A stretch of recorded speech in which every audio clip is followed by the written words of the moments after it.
Hi everybody, it's Julie, Kansas City girl in a Colorado world. This is Flosstube number 134. Today is Friday the 13th of June 2025 and I have so much to show you. It's been almost a month or around a month since my last video, so I've got a ton of stitching done. I've read a ton of books. That'll be at the end. And yeah, I've got lots of finishes and some whips, works in progress to show. I also have a big finish, big finish, but I can't show it just yet. But soon, very soon, I promise, there is a big finish coming. I'm not going to show that this video, but I still got plenty to show. I've even fully finished some things. So let's get like right into it. So the first finish I have is Nora Corbett Gemini. So Nora Corbett, the designer who also does Mirabilia, Nora the person who does Mirabilia, she designs under Nora Corbett and Mirabilia. Anyway, this is a Nora Corbett, and she has a whole series of zodiac signs, all the signs, and I think it's called it's Zodiac Girls. And so I'm trying to stitch all of them. I've stitched Aquarius, Pisces, Aries. I started Taurus last year, did not finish it, and I started Gemini last year and did not finish it. And what I was trying to do was to stitch each one like in their the dates that their sign was, what's the word I'm looking for, when it was their season.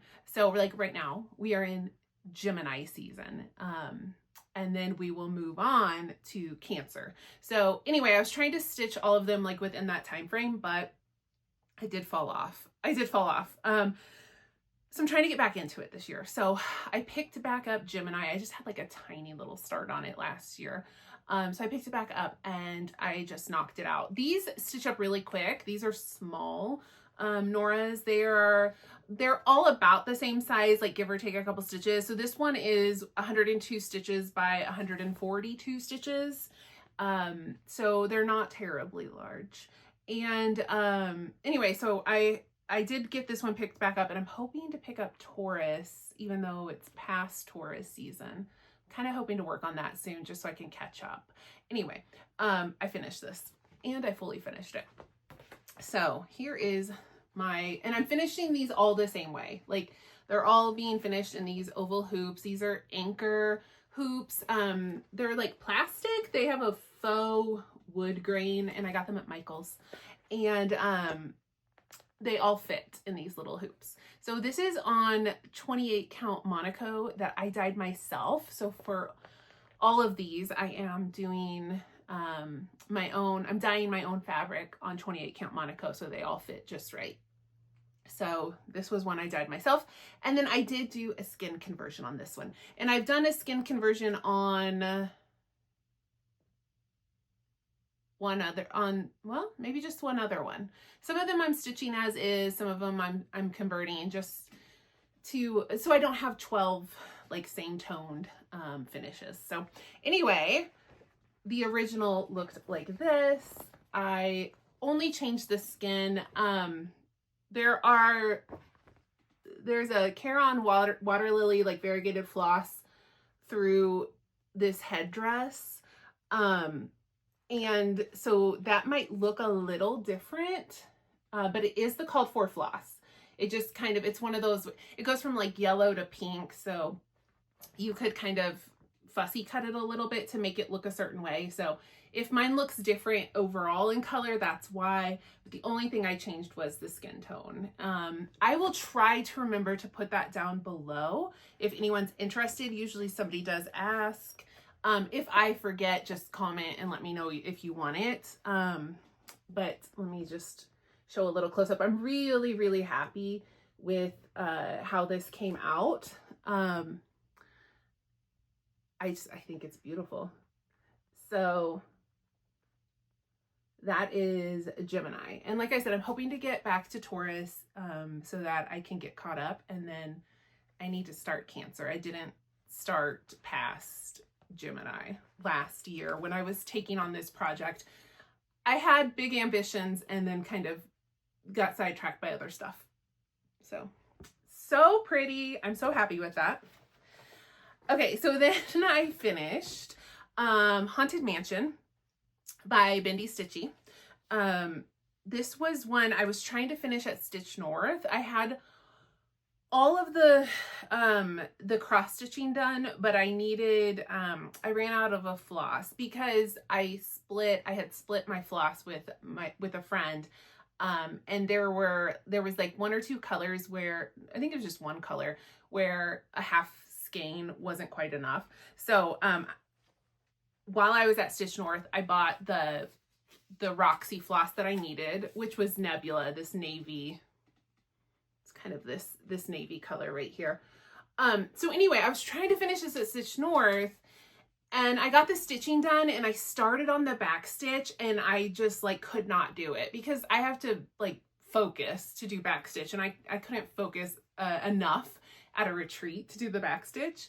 And it is a lot. There was a lot of back stitch in this. Look at that house. There's so much back stitch in there. I was cursing Michelle like every step of the way of doing that back stitch. It does look really great, but it's very, for me, I hate doing back stitch, so it was very annoying for me, but it was worth it. Michelle, I love you. But I was cursing Michelle. So anyway, this is a 32 count Lugana from Laura's Fabrics in the color Mischief. I got this in a box. And then this is the Roxy Floss version. So Michelle did this pattern in Roxy Floss, and then she did it in, I can't remember what the other floss is. She has like two colorways for this. When I was at Stitch North last year, I bought the Roxy Floss for this. And then this year I got the skein I needed, and then I finished it. So there is Haunted Mansion. I love it. Oh, there was a little thread on there that whole time. Oh well. I love it. Hated the back stitch, but I love it. So that was a finish. What else did I finish? Oh, I finished from Plum Street Samplers. This is Salem Mini Moon. This was my full moon stitch that I do with a group of friends. We literally just remind each other like, hey, there's a full moon in 2 days or whatever, and just kind of like remember to get out a project with a moon on it and stitch on it. And so this was one that a couple of us were working on, and it was close to a finish, so I just pulled it out and finished it. These are not the called for. There might be like 1 or 2 of the called for colors in here, but what isn't called for, I matched like really, really closely. So this is like the overall look of the called for. I just used what I had in stash if I didn't have exactly what I needed. And it's stitched on a 36 count Picture This Plus. I think it might be Mellow, but it's a really old piece of fabric, so I'm not 100% sure. And I love how this came out. I did make one change. There was a 1692 charted in the moon, and I just left that out. And yes, I love this. It was a really quick stitch. It did take me a couple of full moons to do it. Just because I didn't have a lot of time to work on it, but once I like sat down and focused, it stitched up really quick, and it came out really, really cute. So that is Salem Mini Moon. Okay, so then I finished a set of smalls from Nuri at Shaded Stitchery. These, I think it was last year that she released these around like right before Juneteenth. And these were free, and I believe you can still get them from her for free. I think if you go to her profile, you can find them. And these were like super duper quick stitches. They are stitched in DMC, and I just used scrap fabric. But last year I got 2 of the 4 done. So I had stitched, but not fully finished.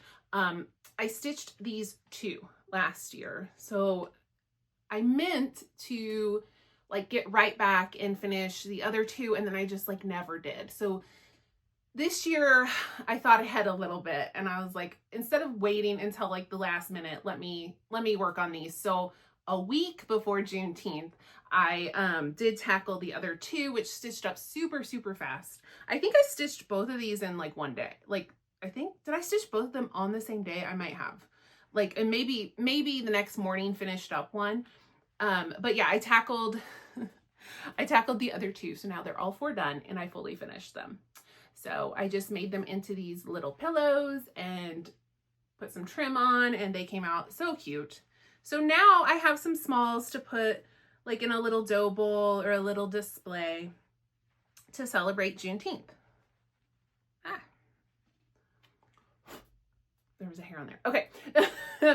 These are mostly with the called for DMCs. The only one I did different was this one right here, Celebrate. I did make it on a darker fabric, and then I subbed out all of the DMC for a toile, so that I could, you probably aren't going to be able to see it, but just so I could get a little sparkle on there. And but I think it's all like, it's like the same colors that Nuri picked. I just did something similar that I had that was sparkly. And then I think with this one, I'm pretty sure this was the called for colors. I did these on scrap fabrics, so I don't know. They're like mystery fabrics. It was just little scraps that I had, you know, in stash. This was one I think I had dyed myself, the fabric, but I did use the called for DMC. And the last one, so cute. These came out so cute.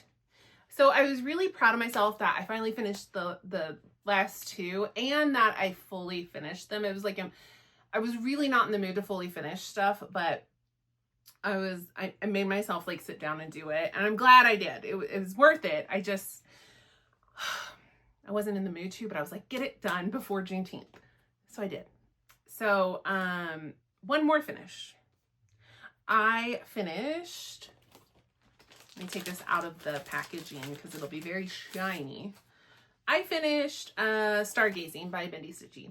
This was part of the Night Garden collaboration that came out at Market, Nashville Market this year. I bought several. I've stitched two others. I've stitched Nuri's from Shaded Stitchery, and I stitched Abby's from Top Knot Stitcher. And this is Michelle's from Bendy Stitchy. And then I think I still have 3 or 4 to stitch. And I did I bought the 4 flosses from the Threadworks palette. So I'm stitching them all with the called for floss, but I'm stitching them all on different fabrics. So this is my finish for Stargazing. I love this. It came out so good. So like I said, the called for floss, but the fabric is a 32 count fabric from Nicholas Flamel. I bought it on Etsy ages and ages and ages ago. It is a 3-pack of fabric called the Bronte Sisters. So this was one of those 3. I don't know if it's still available. The fabric is beautiful, but it was like over 5 years ago that I bought it. So I have no idea if you can still get this. But I love it. It came out so, so good. Okay, so those are all my finishes that I can show you. I have one other finish that I can't show you yet, but soon. Okay, so then I had some new starts. I was feeling it. This is a project bag I got from Sheba Designs. She was at Stitch North this year. Her project bags are so, so good. This is a Tula Pink fabric. I love this bag. Just wanted to show you because it's here. So my friend Jen had a birthday, and so we were chatting, and she was like, do you want to start something for my birthday? And I'm like, of course I do. And so we were like, okay, we were just kind of talking, like, what have you bought recently? Like, what have you had your eye on? To see like if we had something that matches up, because we usually do. And I was like, you know what's really been calling to me is Ode to Libraries by Heartstring Samplery. And she's like, I have that too. So I got this from Market this year, and I love it. I mean, it's beautiful. So it says, the very existence of libraries affords the best evidence that we may yet have hope for the future of humanity. So I got I got this at Market. I had, I think I had almost all the called for. I might have been missing one or two. Like I might have had to substitute one or two things, but I'm almost mostly all the called for floss for this. And I started mine and I'm stitching it on, this is an old piece of, this is a Fortnite Fabrics, which they don't exist anymore. It's a 40 count. I think the color was called, oh, here it is. Caravan Tan. It's really pretty, but you can't get that. You can't get this, I'm sorry. So anyway, I got to start. It is very delicate and dainty. It's not as big as it looks. Like it's a pretty small pattern overall. And so good God. Did I get all the way? I didn't get all the way to the end on the right side, but I did get all the way to the end on the left side. So it's only going to be like about this big. It is 150 by 130. So it is not terribly large and it is very pretty, very beautiful floral motifs, very dainty. So I got to work on this for a couple of nights. Got like a respectable start on this. So that is an ode to libraries. Okay, so then, I'm so easily enabled. Okay, so my friend Sarah, I don't remember why. Oh, we were just chatting and I said, what have you been, like, what are you stitching on right now? And she's like, oh, I'm stitching on this Owl Forest. And she sent me a picture and I was like, I've never seen that one. So for some reason or other, I just kind of like, whatever like Owl Forest has come out with in the last year or two, I just didn't see it. I don't know. So I was like, I've never seen that. I really like that. And then I went down a rabbit hole and then I was like, all right, you know what? I'm getting it. I'm getting it. So I got the PDF and I had several of the colors already. And then the ones I didn't have, I like substituted something from Stash that looked similar. So this is Exotic Birds by Owl Forest Embroidery. It is very, very colorful. Really fun to stitch. And this is what I got done on this. This is a 32 count linen. It is by Jody from Steel City Stitchers. It doesn't have a name. It came in I think it was, it might've been like a 12 Days of Christmas pack or something like that. It was a set, I think it was a set of 10 or 12 fabrics. And this was one of the fabrics that was in there. So, it's really nice. It doesn't have a name and I don't know if you can get it again. It might've just been like a one-off, but it's perfect for this. It felt tropical and fun. So this is Exotic Birds and I loved this. I did not want to put this down, but I had to put it down to get back to some other like obligation stitching. But I loved stitching on this and would like to get back to it and, you know, maybe get it finished. And there were some other patterns that caught my eye that I had, like I said, I just totally missed. So Exotic Birds, I had never seen this. There's a few in like this is a series. There's a few others. There's something with reptiles. Love that one. And then there was one with a chameleon that was so cute. There were some other ones too. But anyway, I love it. I love it. And then I was like, I want to stitch all the Owl Forest. And I had to like take a step back and not drag out every Owl Forest whip that I have. Owl Forest patterns, they are very fun. They are very fun to stitch on.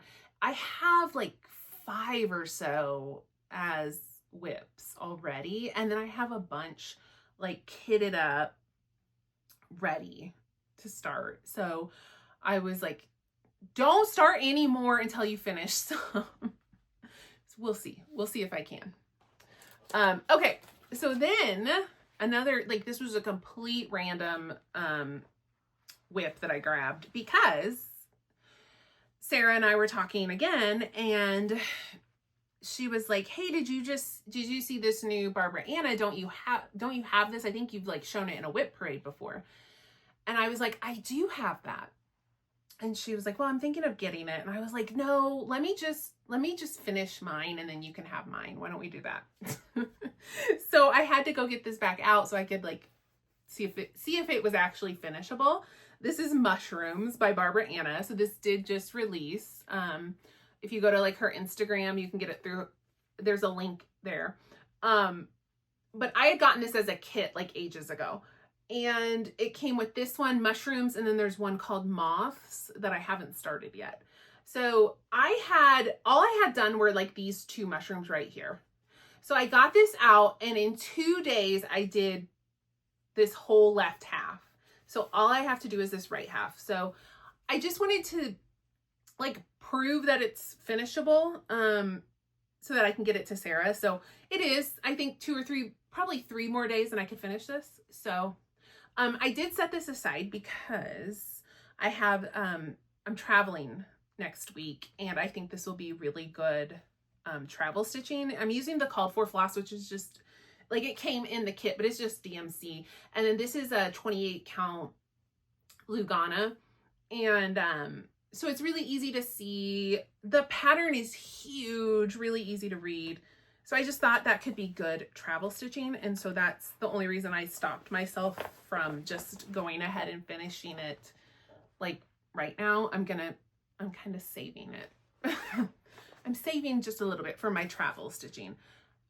Another thing I'm saving for travel stitching, I am stitching from Pony Stitches. There is a stitch along going on right now called The Wings of Spring. And 5 of the 6 parts, I believe, are out. So there's like 1 part left, coming out very, very soon. And so I'm stitching this with the called for DMC. And I'm stitching this on a 14 count Aida. It's, it might be called like Sea Foam, a beautiful like pale green. And this is the top third, and there's more, like there's a little bit more down here, and then this part's not out yet. So it looks so cute though. I'm like really happy with how this is coming together, but I did leave myself some fill-in for travel because I was stitching on this and then I realized like, oh, this would be perfect fill-in like in the car because 14 count, I can see it really well. It's fill-in, so I've already outlined everything, so I don't have to like look at a pattern. So I need to fill in like this butterfly and then this dragonfly. Is this a dragonfly? Might be. Anyway, I need to fill in this and this, which would, it's more than it looks. It's like, I think there's like 500 stitches left up here and like 400 something up down here. So like it's a lot more stitching than it might look. But I thought that'd be great in the car because I don't have to look at a pattern and I can just go.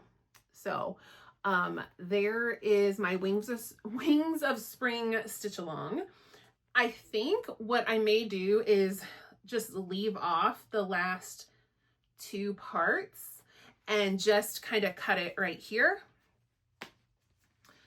And then this will be like a finish. Not because I don't like it and not because, you know, like I think I'm just ready to be done. It's beautiful and I haven't seen the last part. Now I might see it and be like, okay, fine, I'm going to stitch it. Like we'll see, but I'm really happy like with how this looks. So I don't think I'm going to, I don't think I'm going to do the last part, but we'll see. We'll see. Oh my God, that looks so good. I haven't looked at that in a minute. It looks really good. Okay, so then I was enabled again. So my friend Lauren, the New Hampshire stitcher, she was stitching on this Wings of Spring stitch along from Sprouting Lupin. It's in the Just Cross Stitch magazine. It's going to be in like the 4 issues this year. So the spring issue is already out. The summer issue is out. So we have the top half of the pattern.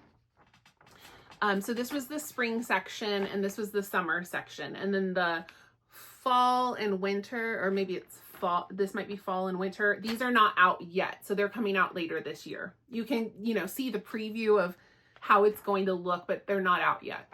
So I had started spring when it came out, and I had half of the spring section done, and Lauren was working on hers, and I was like, I keep saying I want to get this back out. I keep saying I'm going to get it back out, and then like I'm not doing it.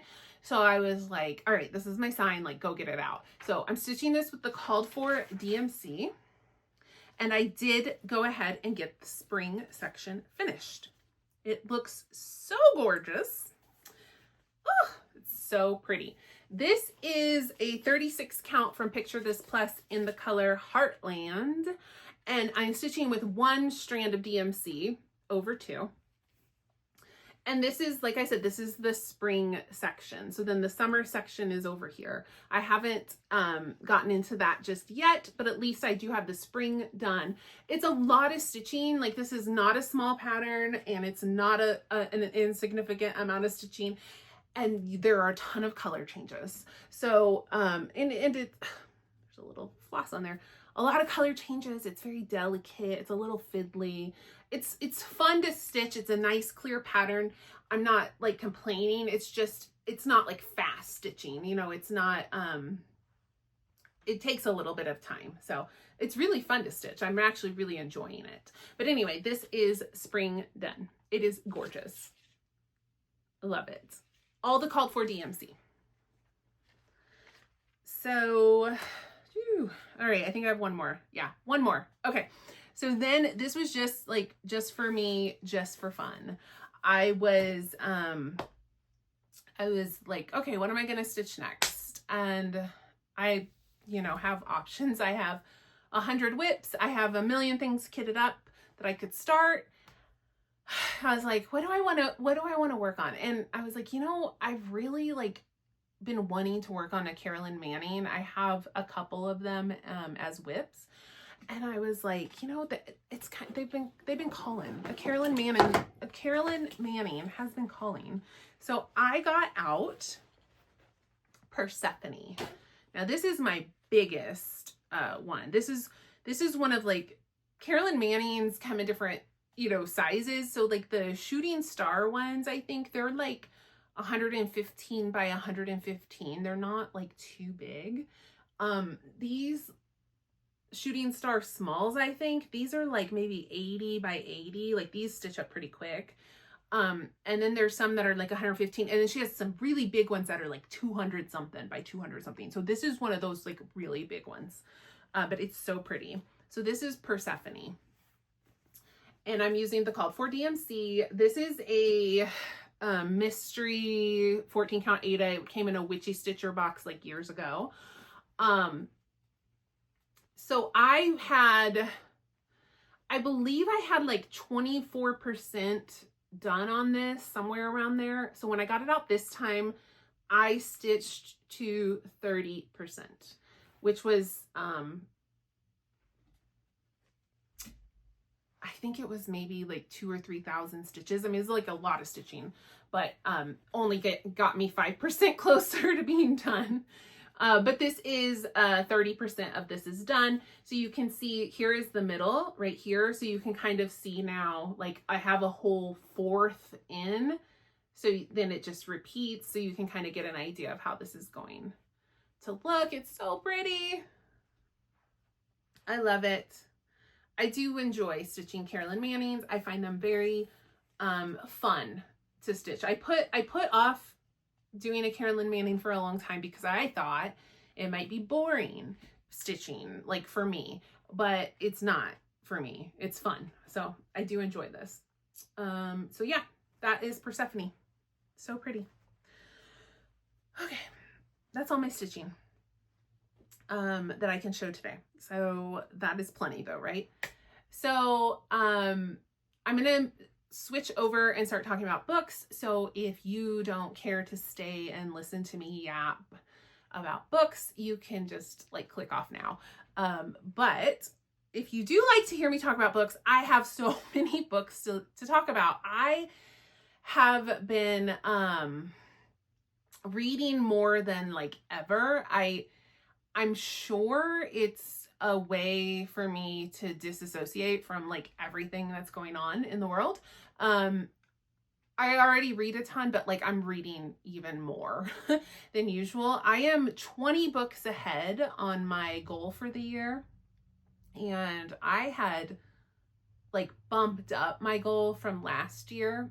And so it was already going to be like what I thought it was going to be, like a more difficult to attain goal this year. And instead I've blasted right past it and I'm 20 books ahead. So yeah.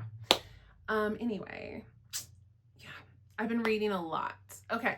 I'm not even going to talk about everything because I don't want to edit in. So I'm just going to talk about the ones like I have a physical copy of. There's not a whole lot more, but you know, there's some ebooks and some audiobooks and some Kindle books that I've read that I don't have a physical copy. I always link my Goodreads profile, so I'll link it below if you care to look, and you can see everything I've been reading. So, all right. Some of these they're going to be a little rusty because it's been, you know, 3 or 4 weeks since I read them. Also, I'm going to try to move really quickly because I have a huge pile of books, like literally. So I'm going to try to go through these really quick. So several of these are like new releases that I bought right away on release day and was really excited to read. And I'm trying to be better about actually like, you know, reading those books in a timely manner instead of like going out and buying them on release day and then leave them sit for months and months and months or years. So I'm really like trying, if I'm excited enough about a book to buy it right away, I want to read it right away. So one of the books I was very excited about is Abby Jimenez, Say You'll Remember Me. She is a contemporary romance author who I love and adore. I will buy everything she comes out with. She has become so successful that they are now giving her the Emily Henry treatment and putting her new releases in hardcover, which I really hate because hardcovers are really freaking expensive in the United States. This like list price is $28. Whereas a paperback is going to be like $16, $17, $18, somewhere around there. Those are going up too. But anyway, romance books usually just come out straight in paperback, right? Like a lot of literary fiction, it comes out in a hardcover and then maybe a year or so later, like the paperback is released. But for romance books, they typically just come straight in paperback. And so it's a little more affordable and you can still get those new releases. But if you become very popular or successful, they will sometimes start releasing your books in hardcovers. That's what happened with Emily Henry. Her first couple books were paperback and now they all come out in hardcover. However, I'll buy them because I love these authors so much. I would much prefer this to be a paperback, but I didn't have a choice, right? Unless I want to wait a whole nother year. So anyway, that's just a little tangent about that. I was going to buy it no matter what. So this one I do have to say is not my favorite from Abby Jimenez, but I did love it. I still loved it, but I can see this one's getting very mixed reviews and I can see why it's very depressing. It's just, you get a happy ending because that's what the romance genre is. But it's really sad and it's really hard to read because the two characters are like separated by things beyond their control and they really love each other, but like cannot be together for various reasons. And it's just like the whole book is like that. So it's like really just, it's a downer. It's really a downer. And, like I said, you do get the happy ending, but it was kind of hard to read. So I can understand why some people are like, I didn't like this one so much. Also, it's an interesting dynamic in that the couple like gets together pretty early on and then doesn't have like a big conflict or a big breakup. Like the conflict is that they are long distance. So I thought it was an interesting take on the romance genre. It was a little different than like what you typically expect from some of these big authors like this. So I did love it, but I do understand why some people didn't. I did really like it though.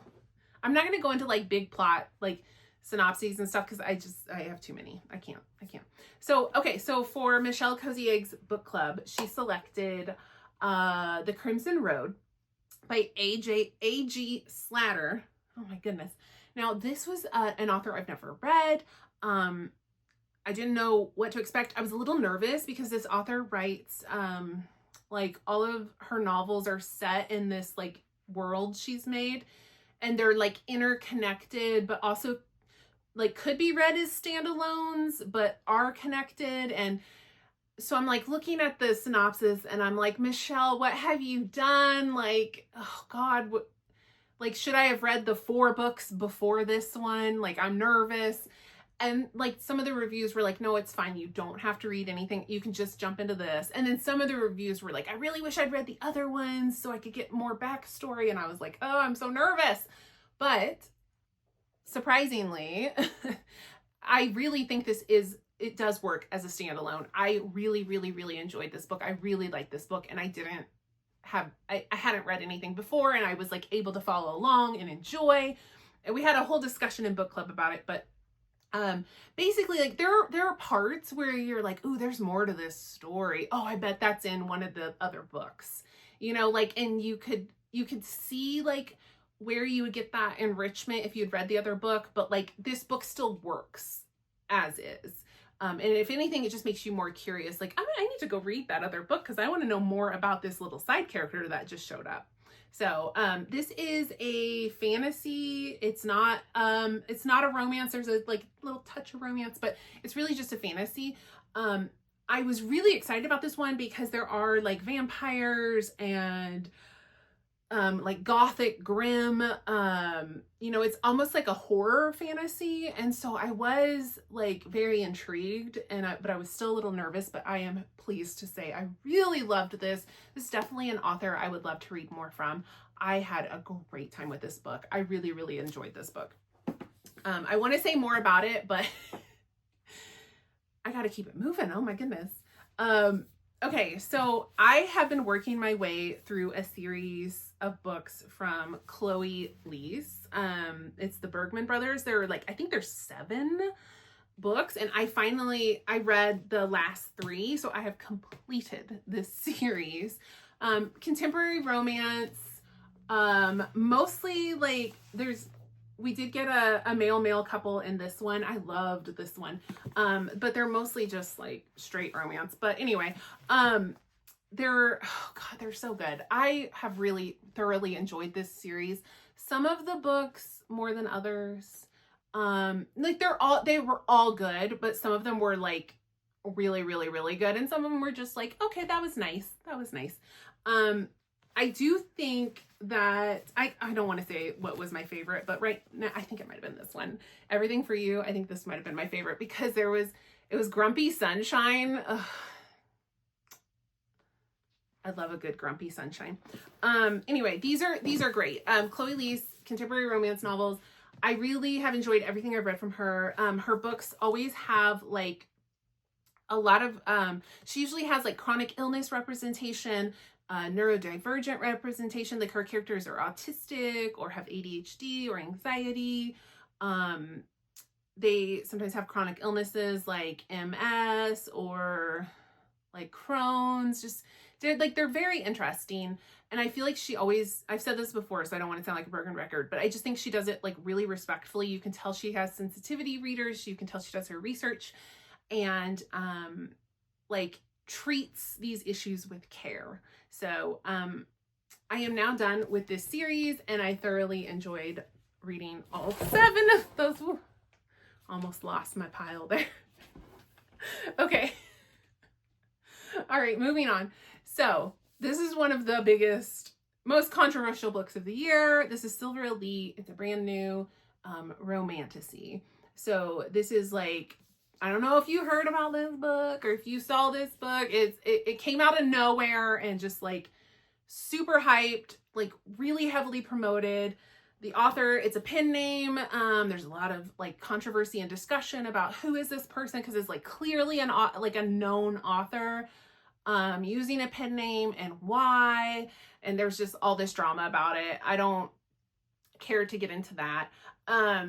So this book it's like the hype around it to me was very reminiscent of the hype around Fourth Wing when it came out. Just this book kind of comes out of nowhere, blows up, everybody's reading about it, everybody's talking about it.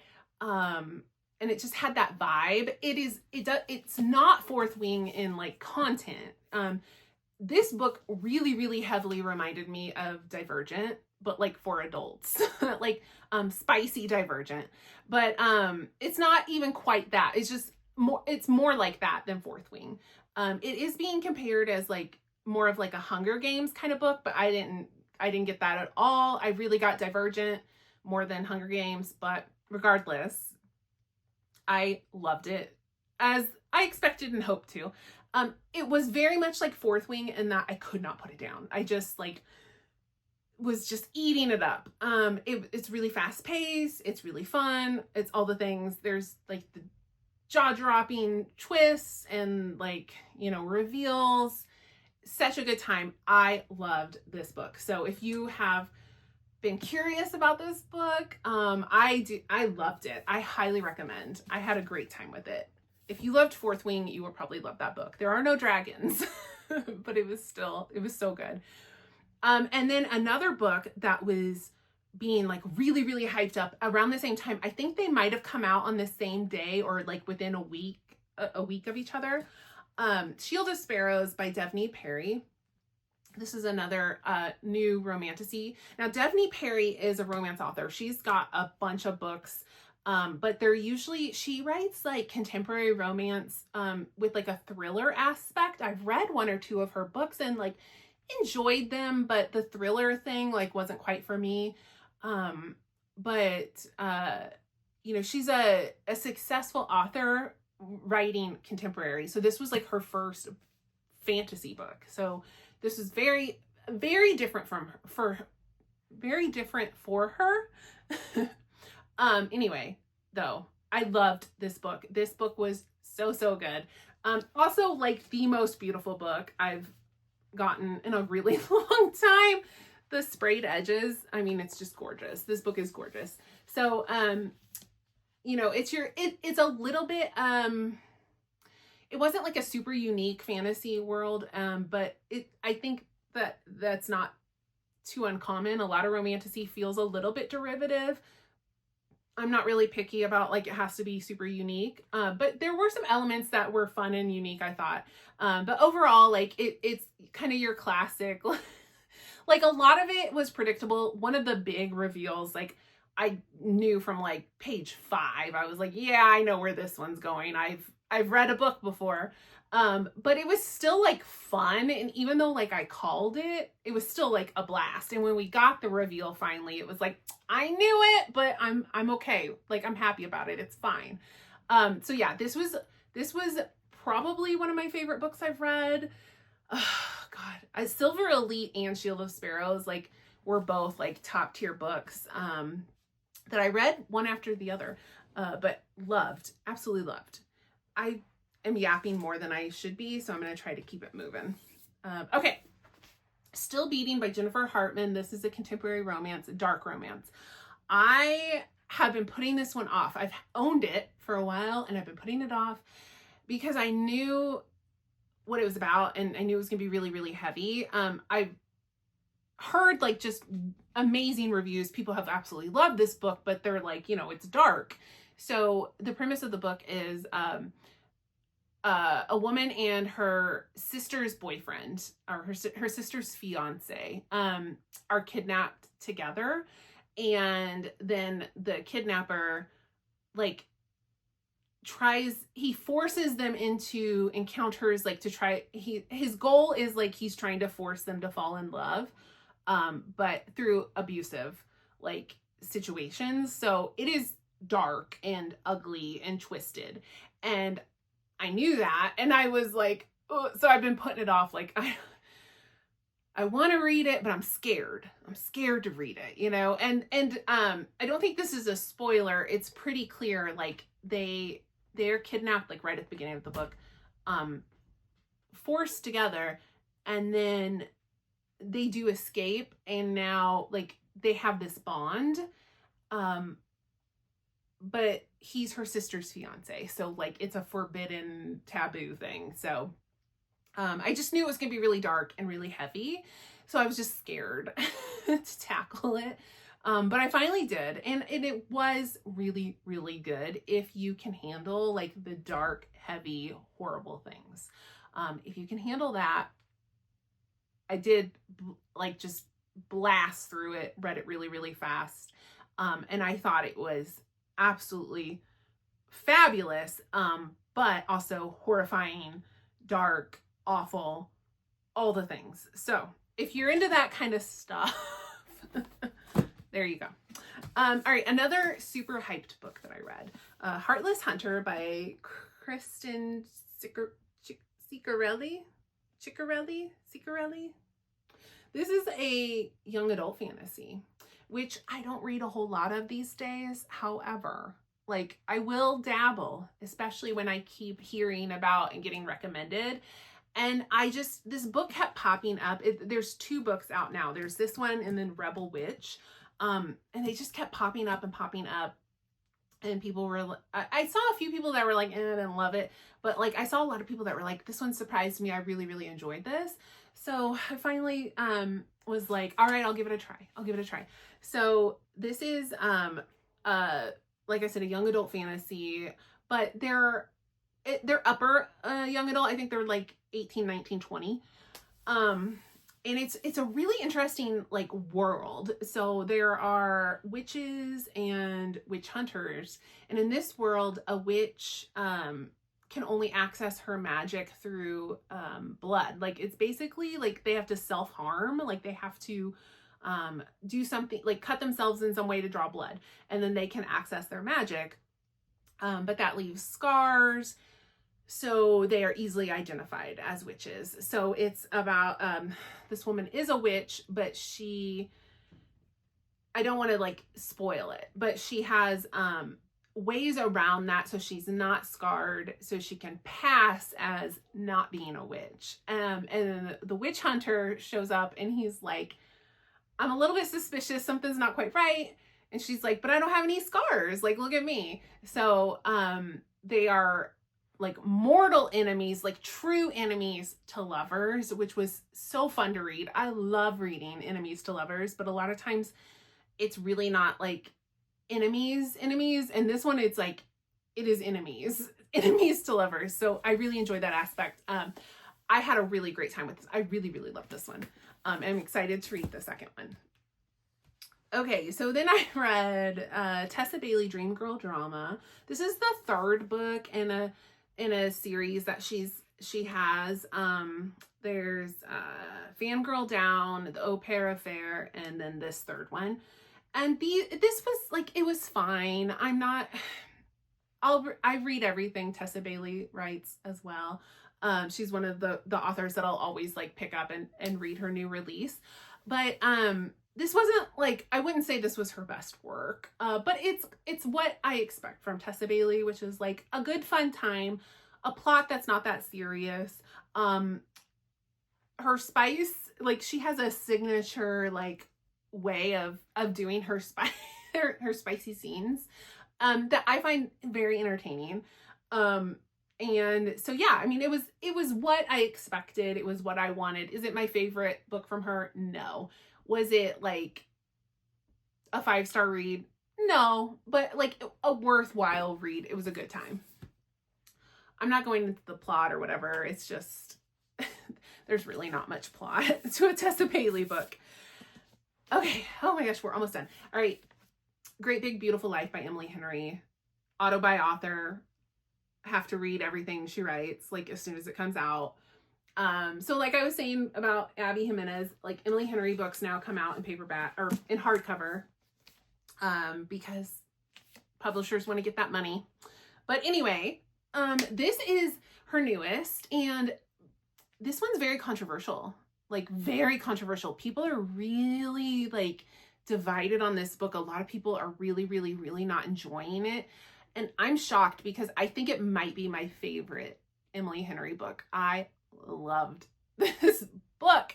Now it does read, people like, one of the complaints is like, it's not as much romance. It's more like feels more like women's literature or lit fic, which I've always thought Emily Henry was like the perfect bridge between romance and lit fic, but maybe this one's leaning a little more into the lit fic. I don't know. I disagree. I found it to be extremely romantic. So yeah, but there's a story within a story. So it's two rival writers that are basically like interviewing to write a memoir for this famous reclusive lady. And so they're both like at her house on an island off of Georgia, and they're interviewing her to see like who's gonna win the contract to write the book. And so a lot of this book is her story. So it's this story within a story. So it's her telling like her story. And I was riveted. I was fascinated. I was sad. I was eating it up. But a lot of people are like, ugh, that part was so boring. Like every time it cut to her, I was so bored. I hated it. So like the people who really didn't enjoy this book seems like they really didn't like the story within the story, and they just wanted the romance. But I was living for all of it. I loved it.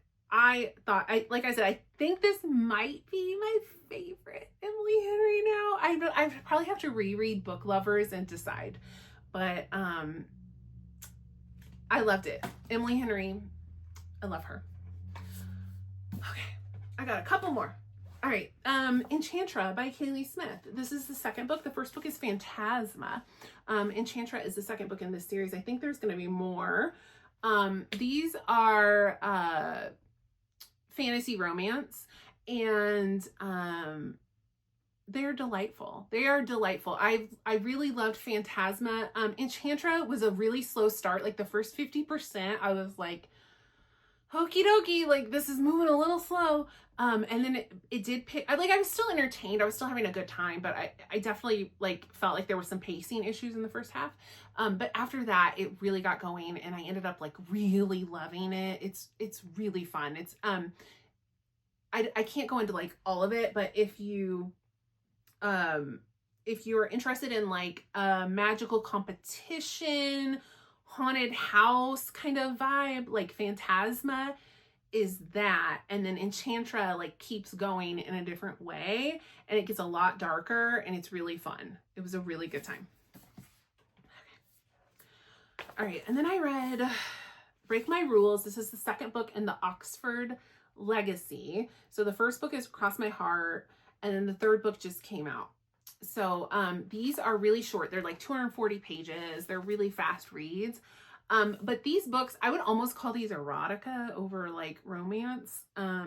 Like there's spicy romance, and then there's like erotica. Like, and this book is like, it's more like the book exists for the smut more than like the book exists for like a plot and a story, and then like there happens to be smut. It feels like this one is just like a vehicle for smut. So I don't, I'm just throwing that out there. I still like, they're super short. They're easy to read. They're fun.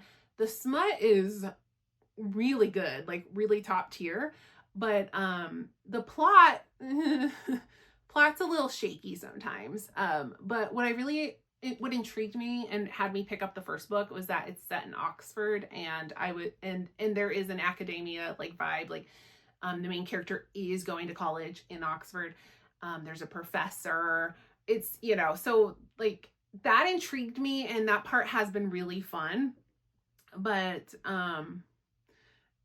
yeah, I mean, they're a good time. I had a great time, but like I can't recommend these as like actual like good books, but I can recommend these as good smut. How about that? All right, last book to talk about. Elsie Silver, another author that I think I'll buy anything she does. Her books are just so like, for me, like I can't put them down. Like I pick them up and I could just like cannot stop reading them. something about like her writing style just works so well for me. But she writes contemporary romance. Her books are set in Canada, and there's like a ranching, horsey bent to all of them. So this first series, the Gold Rush Ranch, this is the third book, The Front Runner.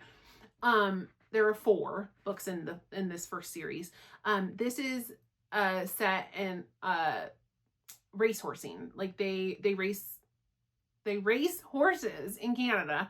And then her second series, the Chestnut Springs, is like set on a ranch where they're just ranchers. And then her third series I haven't read yet. So anyway, I have loved. So I read 2 books in her Chestnut Springs series and enjoyed them so much. That's her most popular series. But I enjoyed them so much that I was like, all right, stop. Let me go back. I want to like go back and read everything because I'm loving, like I loved the first 2. So I paused Chestnut Springs and I went to the Gold Rush Ranch series. So I've read 3 of the 4. I have 1 more to read. Then I'm going to go back to Chestnut Springs. Very excited. 5 stars, have loved every single book of hers that I've read. So this one, The Front Runner, might be my favorite so far. The book before this, I think it was A Photo Finish, book 2. Yeah, book 2, A Photo Finish, is also like up there. I loved that one. But I think this one might have edged it out. I really love this book. So, Elsie Silver, absolute queen, highly recommend. Her other series, like I said, is more popular. It's the Chestnut Springs. It's like the books are Flawless, Heartless, Powerless, Reckless, and Hopeless. I can't ever keep those in order, but the first one is Flawless. It's very popular. I've read Flawless and Heartless and I loved them. So if you have been like interested in Elsie Silver, I highly recommend. I have really loved reading these. Okay, that's enough about that. All right, that's all my books. I'm gonna go. All right, bye.